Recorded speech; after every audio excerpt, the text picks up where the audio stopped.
U-GeekTV.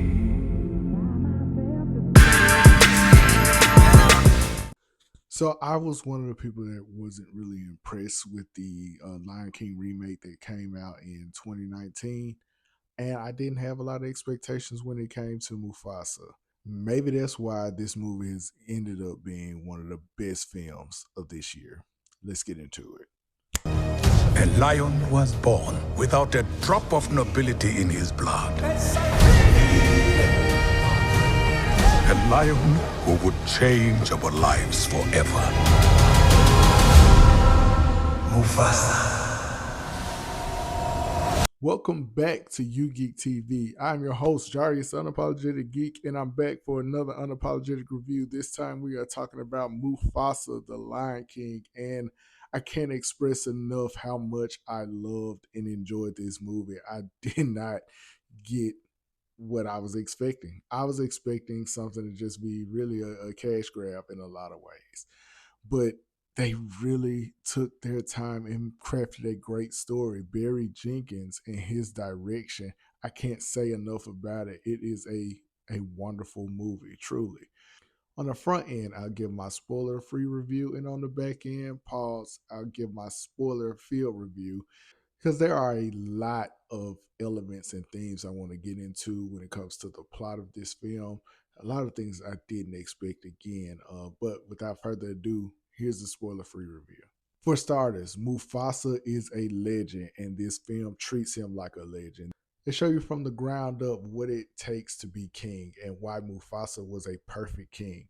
Like, it's wonderful the detail that they put into his story and the elements they introduced that you may not have really thought about, like in terms of his upbringing, his relationship with Scar, his relationship with his parents. It's a wonderfully crafted film. And that leads me to my next point. The film is beautiful. Like, it's beautiful to look at. The story is beautiful. The characters are beautiful. The development of the plot is beautiful. It, again, I can't say it enough. This film is just, it's a wonderful piece of work. It really is. The music doesn't resonate as hard as the original animated movie. And the music in the remake was just okay. In here, it's just okay as well. And it never was gonna, hit the same beats and the same emotional strings as the original film. But I mean, it does what it can with what it has. And what it doesn't do, it tried. That's a bit of a surprise to me considering it's Lin-Manuel Miranda, the guy who did Hamilton, which I recently became a fan of. But again, the music, I've listened to the soundtrack, but it's not the reason to see this movie. The one piece of the film that I wish they probably would have dialed back on a little bit is a switching between Mufasa's story and the current telling of that story to Kiara. I feel like we could have done it a lot less. It feels like Timon and Pumbaa are really just in this movie for mostly comic relief because as good as this film is, like, not a lot of it is really like ha ha slapstick funny for kids. Honestly, this film is kind of made and targeted towards adults. It just has a animated style because it tells a very adult story. But yeah, it kind of takes you out of it in some areas when it comes to switching back to Kiara and getting that part of her story to make some progress. But ultimately, I just wish they would have. I wish they would have dialed that back some, but it doesn't like take away from the overall greatness of the film. And it gets me to my verdict. Man, again, my mind was blown. I did not expect this to be as great as it ended up being. And with that being said, it is an unapologetically superb film. It gets a 5 out of 5 from me. Stop what you're doing. Go and see this movie, please. And come back and check out the spoiler field review, which starts right now. So, Mufasa the Lion King is a story of faith and family. Again, did not expect to get what I got when I sat down and the lights went low and this movie started.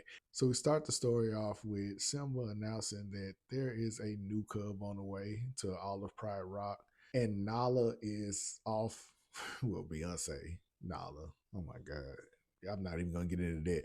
But she's off giving birth to a new cub, and then we see Kiara, and she is with Timon and Pumbaa and Rafiki. Anyways, Rafiki starts to tell the story of Mufasa, and Mufasa came from humble beginnings. Masego is his father, played by Keith David, and Afia is his mother, played by Anika Noni Rose. And if you didn't know who either of them were, they make sure to give you a song where both of them are singing, and you know immediately who these two voice actors are.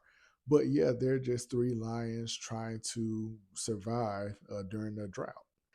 And they waste no time with getting the tragedy rolling because a flood comes through, washes Mufasa away. You don't know if Masego is alive, and when Mufasa, gets to a point where he's floating on like a branch or whatever, he's so far away, you have no idea where he is. And immediately, or almost immediately, he meets Scar, who saves him from getting killed by crocodiles. And we get our first call back here, like Scar has to take his claws and kind of dig into Mufasa's paws to pull him up. And it calls back to that iconic scene where Mufasa is killed by his brother. Mufasa then meets Ishi, and that leads us to really the first, like, really important part that I want to get through when it comes to the story. Ishi is Scar's mother. Obasi is Scar's father. And when he sees Mufasa, he says something that's very interesting. And this is like the law of the jungle. He wants to kill Mufasa, and he says it's because lions from other prides tend to get bigger. So he was afraid of Mufasa's size, and he thought, it would be beneficial to go ahead and kill him now, which, a lot of lions do that. Kill the young while they're young and weak. And yeah, that's messed up. It's kind of fucked up for me to just be talking about that haphazardly. But that's normally how it goes in the jungle. So Ishi broaches a challenge. Mufasa races Scar, who is Taka at the time, and whoever wins it essentially decides Mufasa's fate. So this race starts. You get this sense that Mufasa is afraid of water throughout this race. It's important, but it's not really important. But anyways, as they're approaching the finish line, Taka shares with Mufasa, "I always wanted a brother," and he pulls up. And he essentially allows Mufasa to win the race and prove himself to Abasi. So Abasi says, "No, Mufasa, you gotta be with the women all the time. Taka will be with me, and that's that.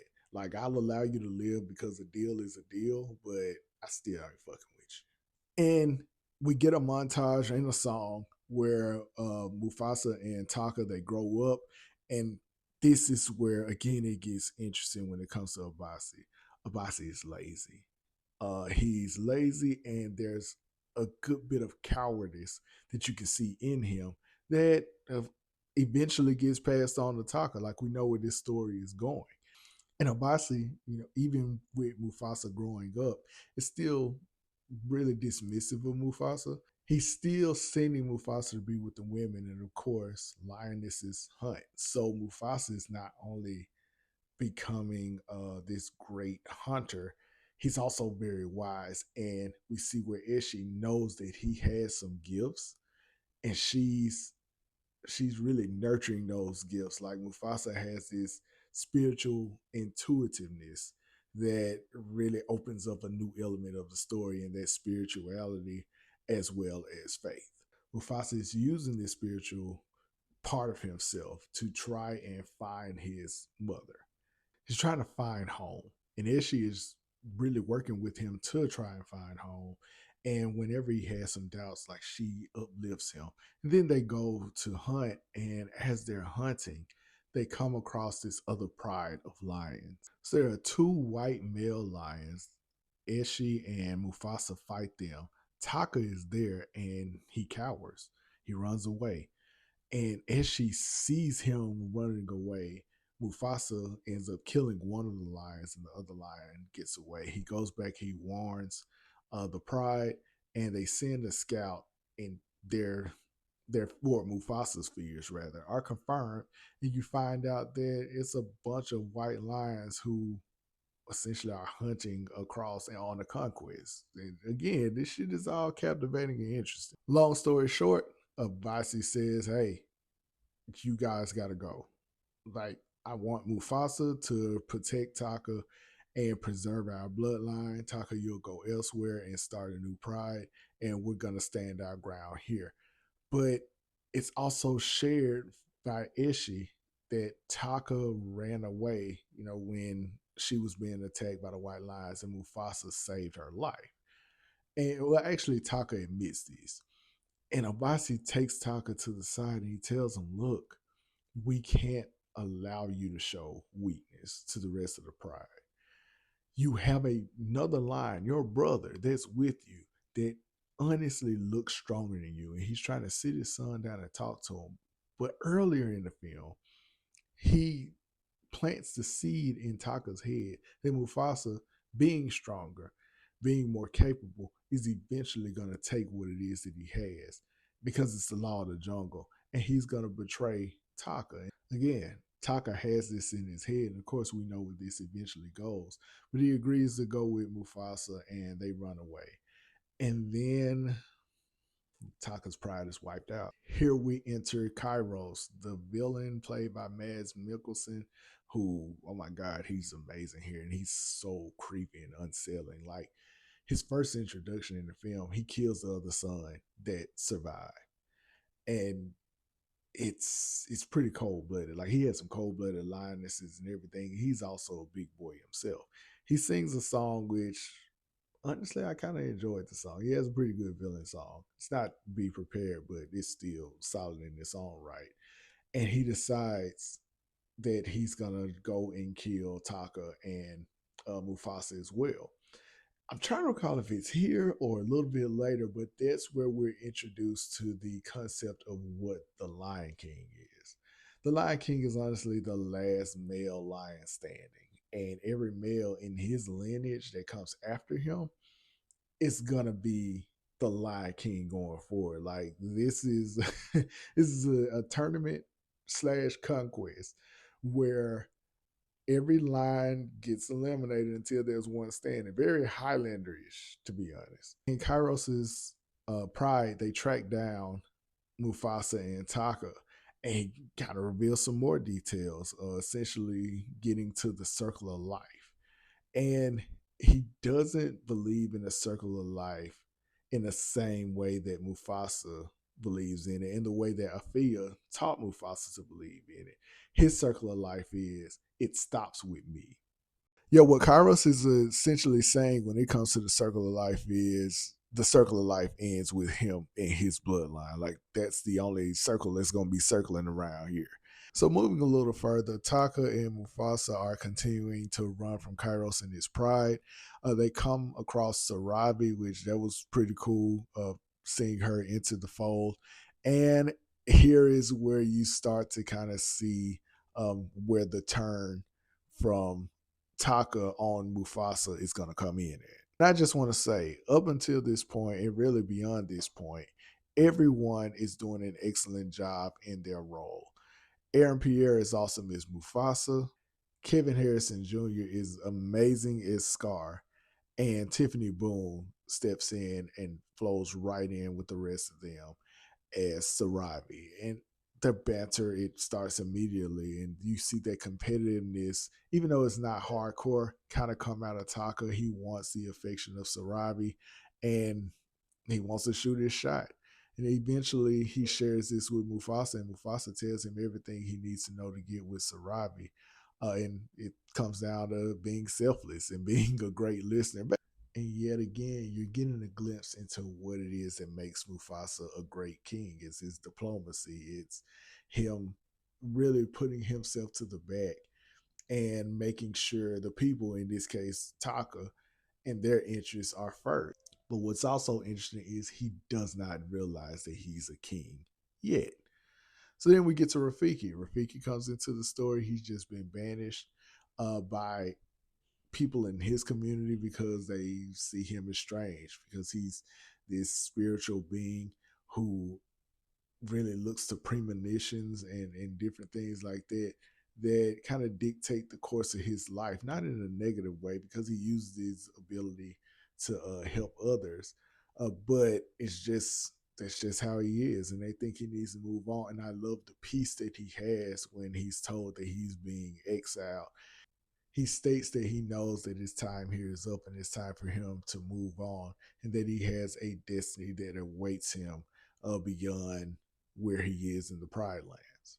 And he brings up a point that Afi told Mufasa. Again, these stories are unrelated, but they start to converge together here, where he knows of Malele, and that's why um, I guess, baboons in his community are against him because they just think he's spouting nonsense. But he has faith in this place called Malele, which is essentially the promised land that we hear earlier about from Afi, Mufasa's mother. He keeps spouting on about this over and over again, and now he's going to take his journey there. He knows his time to go is here.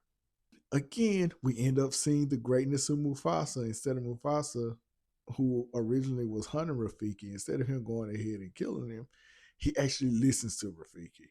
And by listening to Rafiki, who is not worried that three lions are surrounding him at this point, he learns that he has someone else who knows about Malele and acknowledges that it exists also, at least that he believes it exists. And he believes that his brother is there and he's going to reunite with his brother, who he lost. They shared that earlier in the plot as well, and that Malele is just going to be this place of milk and honey, and that's very similar to the story of Moses. Like I said, there's a lot of spiritual depth here, and there's a lot in terms of family and faith in this story. Again, wasn't expecting this, but it's beautiful so far.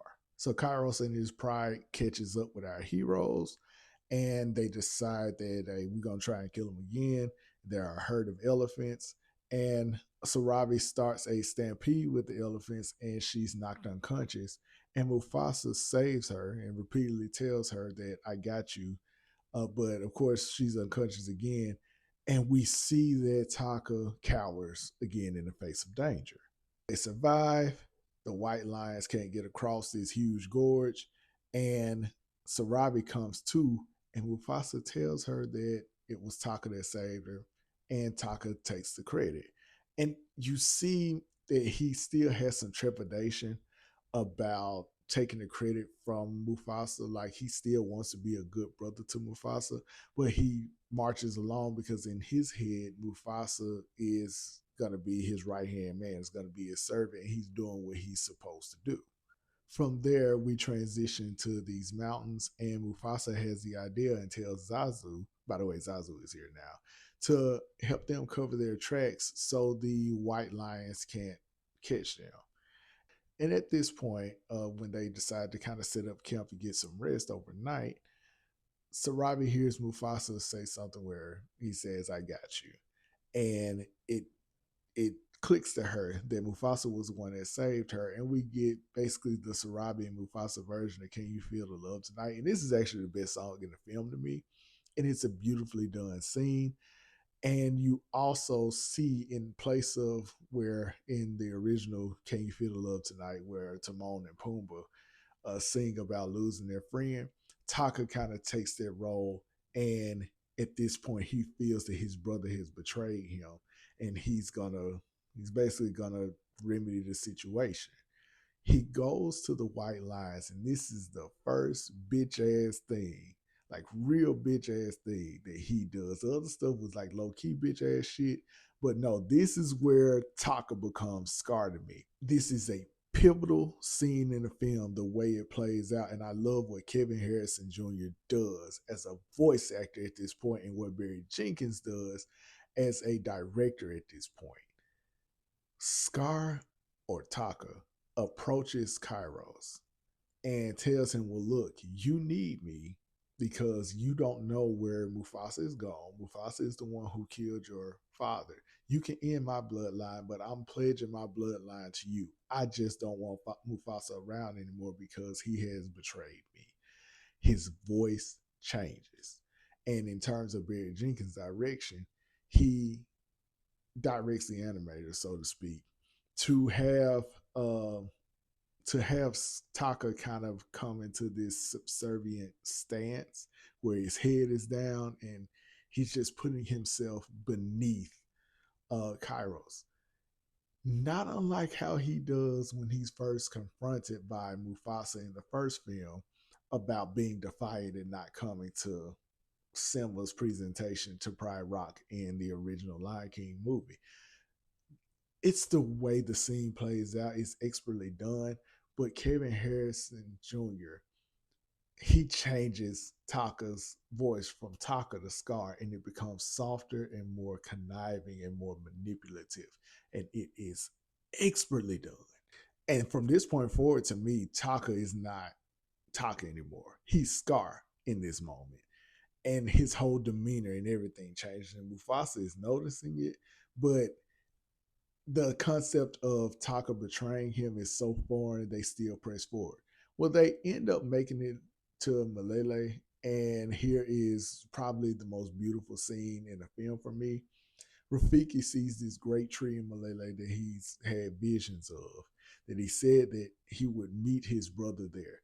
And he goes to the tree, and Mufasa follows him there, and he's like, "Look, you said your brother was going to be here. Like, where is he?" And Rafiki tells him, "We meet in this exact spot." And he turns to Mufasa and he tells Mufasa that he is his brother. And look, man, real shit. I was tore up in the movie behind this, thug tear and all. This shit fucked me up. I did not expect to be hit so hard by this moment. But it goes into the faith and family portions of this story. Mufasa had the faith in him instilled by Afi. He went through and he found a adoptive mother in Ishi who didn't necessarily have the same faith, but had the faith that he had in Malele and wanted to help him get back home. And she nurtured that. And then he met someone else later, Rafiki, who shared the same belief that he did and had the same faith and believed in the religion that is the great circle of life, because that's how it's kind of represented in here. Like, it's like a lost religion of sorts amongst the animals. And together they found their truth. They found that the thing that they had faith in, that they believed in, was real and it was concrete and it was meant for them. But this is great. But Rafiki walked in that faith in like what he was seeing in his premonitions and in his dreams. Like, he had the faith that couldn't be shaken. At one point, Mufasa's faith in Malele is shaken, but he still presses forward, and they're both rewarded for their diligence and their faith. And it's wonderful. It truly is wonderful.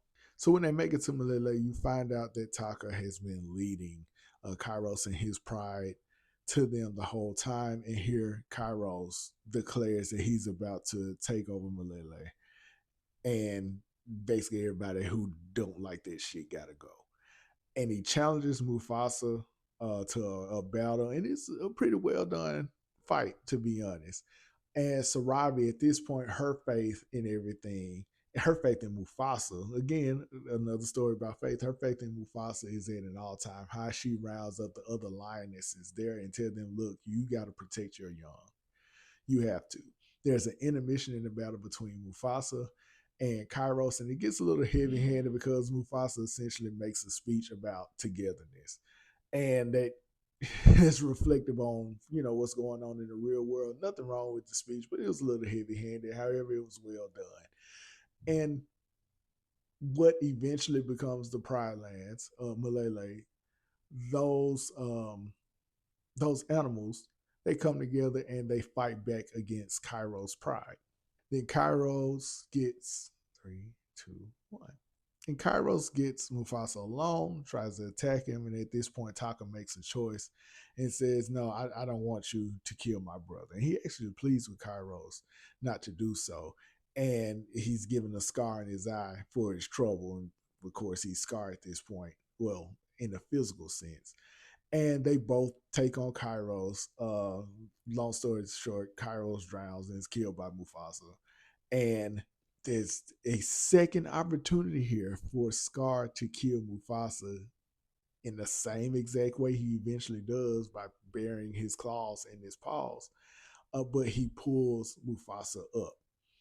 And Mufasa is declared the Lion King. So as he's going through Malele, Sarabi tells him, no, just take a moment to really be aware of your surroundings, which is the ability that Mufasa has used throughout this film. And he takes everything in and he senses his family. And this is the other beautiful moment that just had me fucked up. And he makes it to his mother, Afi. And you find out that his father died trying to save him.